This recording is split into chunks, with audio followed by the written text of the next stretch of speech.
c'est parti. Et nous voici dans Premiere Pro avec notre rush déjà présent sur la timeline.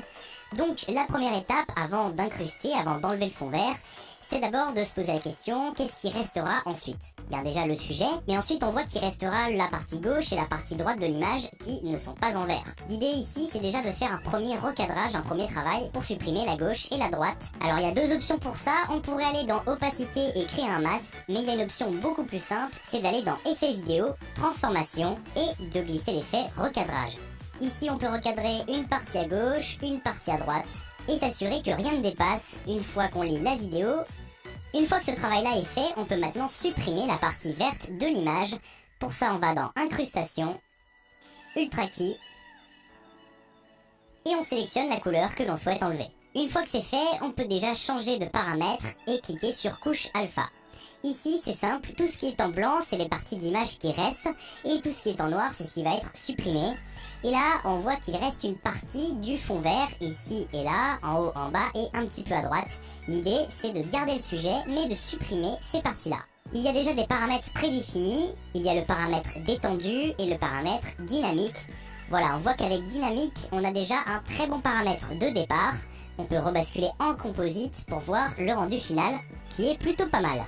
Pour travailler plus en détail, on va zoomer sur l'image, à peu près 150%, remonter et aller voir au niveau des cheveux. Voilà, on va se mettre un moment où j'étais de profil, et on va aller regarder un petit peu tous les effets.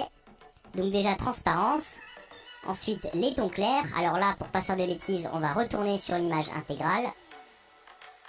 Les ombres, la tolérance, et le piédestal qui va permettre de réajuster un petit peu les tons foncés. Voilà. On peut maintenant aller dans le deuxième onglet qui est nettoyage du cache.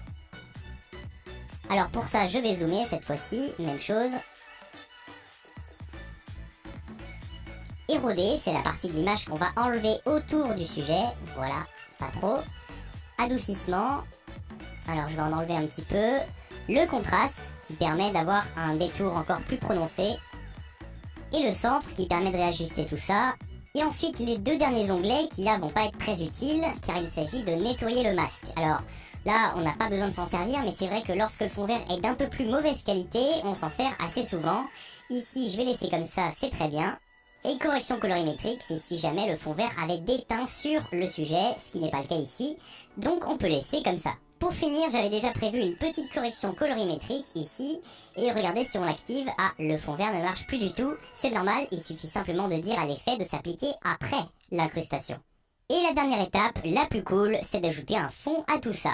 L'idée c'est de placer la vidéo en vidéo 2 et le fond en arrière, c'est-à-dire sur vidéo 1. Ici j'ai déjà prévu un cache couleur, couleur jaune, que je place en dessous de ma vidéo, tout le long du rush. Et voilà, on peut se mettre au début et lire la vidéo.